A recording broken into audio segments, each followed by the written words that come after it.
Fala galera, a invasão da Rússia na Ucrânia está acontecendo, né? Estamos vendo as consequências disso, né? Tanto as sanções, quanto as declarações do Putin, né? O discurso do neonazismo na Ucrânia, quanto a resistência ucraniana que está surpreendendo muita gente.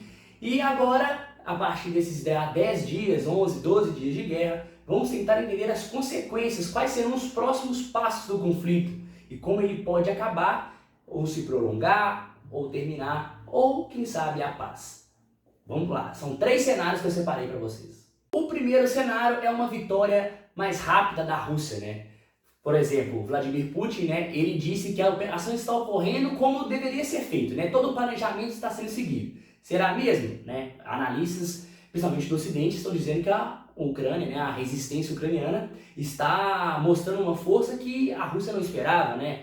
Por exemplo, as regiões russófonas, principalmente na cidade de Kharkov, né, ela está resistindo muito, mesmo sendo pró-Rússia, no sentido cultural, né, a língua mais falada é a russa, mas eles estão resistindo. Então, a primeira seria o quê? Primeiro, a Rússia intensificar os ataques. Né? Intensificando os ataques, obviamente, aumenta as baixas civis e aumenta a destruição da infraestrutura, né, das cidades ucranianas. Mas, querendo ou não, se ela intensificar, a gente sabe do poderio militar russo e o quanto ele é superior ao ucraniano.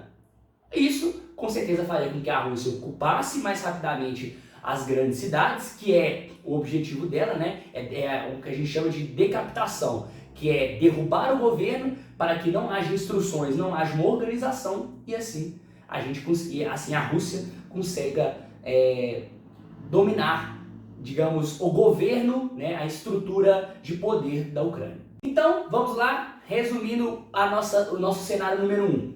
Teremos então a Rússia intensificando os ataques, mas isso obviamente traria consequências, digamos, em retaliação a ela. Primeiro do Ocidente, né, da União Europeia, dos Estados Unidos, que é onde está, querendo ou não, o centro financeiro de poder do mundo. Faria que, obviamente, as sanções se endurecessem, né? Por exemplo, várias já foram aplicadas e estão baqueando a economia russa, mas as principais, que envolvem principalmente o setor energético russo, ainda está sendo poupado. A Rússia ainda está levando seu gás para a Europa, principalmente, né? Então, o que faria isso? Mais baixas civis, mais sanções, mas, por outro lado, a Rússia teria um poder de barganha se ela conseguisse ocupar, né, e dominar o território. Vladimir Putin teria uma vitória para contar para a sua população de que valeu a pena invadir a Ucrânia e, quando sentar na negociação com a Europa e com os Estados Unidos, com o território dominado, ele terá, como dizer, digamos, ditar o rumo das negociações e das conversas. Falamos do cenário 1, que é uma guerra curta, com intensificação dos ataques, a Rússia dominando a Ucrânia rapidamente, mas causando muitas baixas civis.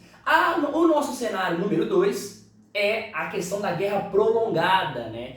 Quando a Rússia invadiu a Geórgia em 2008, a guerra foi muito rápida, né? A guerra durou pouco mais de uma semana e pouquinho. Por quê? Primeiro que a Geórgia é muito pequena, né? O exército é bem menor e não recebeu o apoio suficiente dos Estados Unidos, da Europa, que estão enviando armamento para a Ucrânia já tem um tempo, né? Até pela questão geográfica, né? A Geórgia é um país que fica uma república do Cáucaso e que ela fica mais isolada do resto do Ocidente. A Ucrânia não, ela faz fronteira com países da OTAN.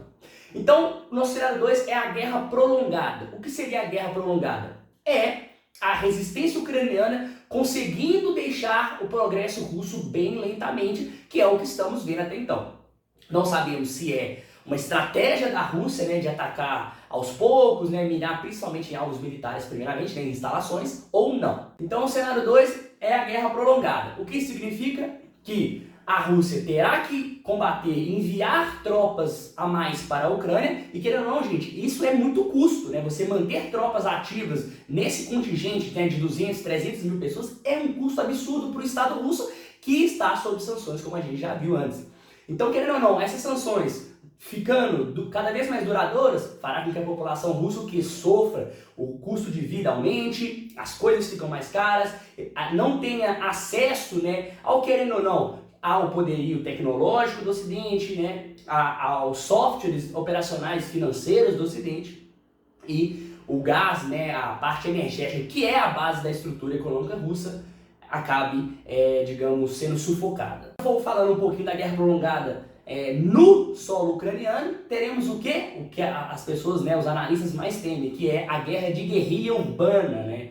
Essa guerra de guerrilha urbana, ela tem um significado muito grande, né? Quando os Estados Unidos fez a sua operação no Iraque, o maior número de baixas de soldados americanos se deram nas grandes cidades. E o porquê disso? Porque nas grandes cidades, em ruas estreitas, muitos edifícios, as partes tecnológicas que dão, né, o famoso poderio para esses exércitos, elas meio que são neutralizadas, né? Não tem como tacar um míssil em várias ruas, né? Isso primeiro faria várias tropas, o famoso fogo amigo, né? Mataria várias tropas suas. E segundo, que causaria um absurdo no terreno mesmo, né? Não teria como dominar um terreno que está totalmente destruído. Guerrilha urbana significa tropas no chão, seria combate de casa em casa, de prédio em prédio. Isso é a guerrilha urbana. E por isso, os soldados americanos muitas vezes atiravam no amigo, né, na reação. Não tem como você, num edifício, controlar todas as janelas, né? Isso faz com que o inimigo tenha um poder de defesa muito maior para si, né? Ele consegue posicionar snipers, né, pessoas com coquetel molotov, e querendo ou não, aumenta as baixas civis severamente. Até porque a gente está vendo na Ucrânia uma mobilização civil muito grande. Então, a guerra prolongada seria, eu acho que o pior cenário para o Putin e para o governo. Até porque, com uma guerra prolongada, o governo, querendo ou não, vai se corroendo, né? O Putin, ele é um homem, né, um homem mais poderoso da Rússia, mas quando começa a afetar o bolso, principalmente de quem tem dinheiro e é quem sustenta o governo dele, aí o bicho começa a pegar. Eles já estão sentindo isso, mas as sanções elas vão ficando cada vez mais agressivas ao longo do tempo. Então, resumindo, o cenário 2 é o pior cenário para a Rússia, né? O cenário 3 é o que eu acho que, querendo ou não, é o melhor da humanidade, que é uma negociação entre Ucrânia e Rússia. Eles estão fazendo uma sondagem de negociações, mas eu acho que tem muito de encenação política, né? Eles ainda não sentaram à mesa, até porque a Rússia está bombardeando a Ucrânia. Como é que você negocia com quem está te bombardeando dia e noite, né? Do mesmo lado que a Rússia também não tem muito o que fazer nesse momento. Qualquer negociação seria uma derrota absurda, né? Já que a gente esperava uma supremacia muito grande. O cenário 3 seria a negociação, e querendo ou não, como eu disse, é o melhor cenário. Ucrânia e Rússia, eles têm alguns pontos distintos, principalmente envolvendo a OTAN e a União Europeia. A Ucrânia, ao longo do seu tempo, a Ucrânia é o primeiro que é o maior país concentrado na Europa, né? A Ucrânia é muito vasta, tem 45 milhões de pessoas, tem uma economia, por mais que seja um país, digamos, pobre, ela tem uma economia baseada no trigo, onde passam os gasodutos, né? Tem as usinas nucleares. A Ucrânia não é um país, digamos, totalmente irrelevante para o cenário mundial. Ela tem o seu papel. E as negociações se baseiam, então, igual eu disse, OTAN e União Europeia. Eu acho que o que a Rússia muito quer é, primeiro, o reconhecimento internacional da Crimeia e as repúblicas independentes de Lugansk e Donetsk sendo reconhecidas. Eu acho que mais no futuro ela quer anexar essas repúblicas à Federação Russa.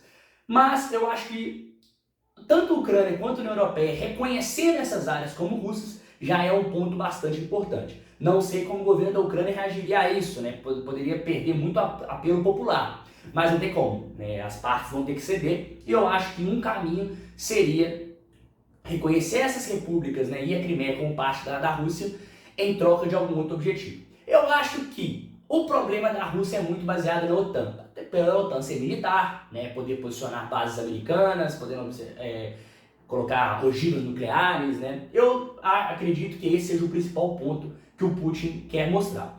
Então, a OTAN, a Ucrânia, colocando o status de neutralidade, né?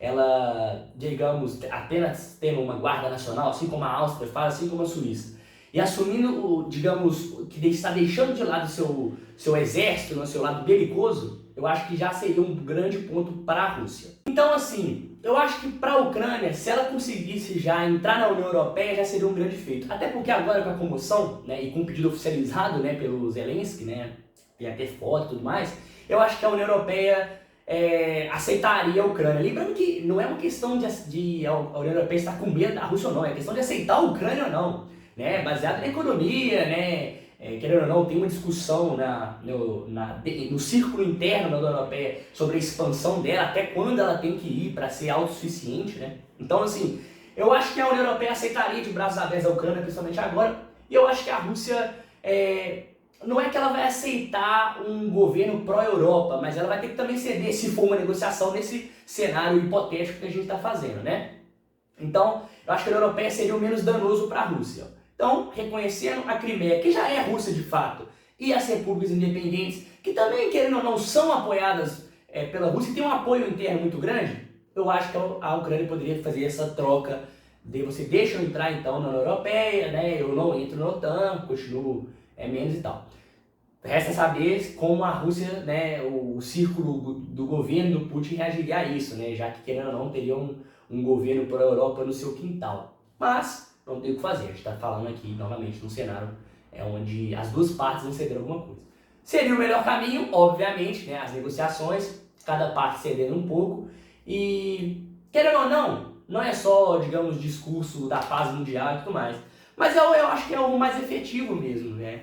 A guerra, por mais que muita gente gosta dessa parada, né, de truculência, né, da força, ela, no mundo de hoje, a gente viu o quanto tempo os americanos ficaram no Afeganistão, ficaram no Iraque e saíram de lá com, digamos, a antipatia mundial e ainda sem conseguir objetivos, né? Que no caso ali seria, ok, tinha o caçar a Al-Qaeda, mas também tinha uma coisa do orgulho de tentar transferir o modo de vida americano para esses países. A gente viu onde deu, o Afeganistão recentemente, a gente viu o desastre.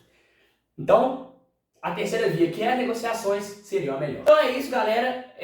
Eu estou trazendo aqui coisas do momento, né? A gente não sabe como vai se desenrolar, o vídeo pode ficar velho muito rapidamente, né? Mas, querendo ou não, para quem gosta de geopolítica, né, a gente tem que lembrar sempre o fato de não fetichizar a guerra, né? A guerra não é videogame, guerra é uma coisa séria, tem pessoas envolvidas com isso, e a Europa está sentindo muito isso. Já são mais de 1 milhão de refugiados com tão pouco tempo. Como absorver essa galera. Então, não temos que criar clima legal. Vamos ver aqui como se fosse um tabuleiro de war. Guerra não é isso. A gente espera negociações, espera que acabe esse conflito. Porque, querendo ou não, por mais que a gente tenha a Rússia como vilã nesse momento, o povo russo, na maioria da sua parte, não tem nada a ver com isso. E é um país que, sim, tem sua importância cultural, histórica para a Europa. É um país que lutou ao lado dos aliados, né, contra o nazismo. Tem sim muito orgulho da sua história. Então, espero que vocês tenham gostado. Fico feliz de tentar traçar esses cenários aqui. E divulga, compartilha, curta. Será um prazer conversar com todo mundo. Valeu!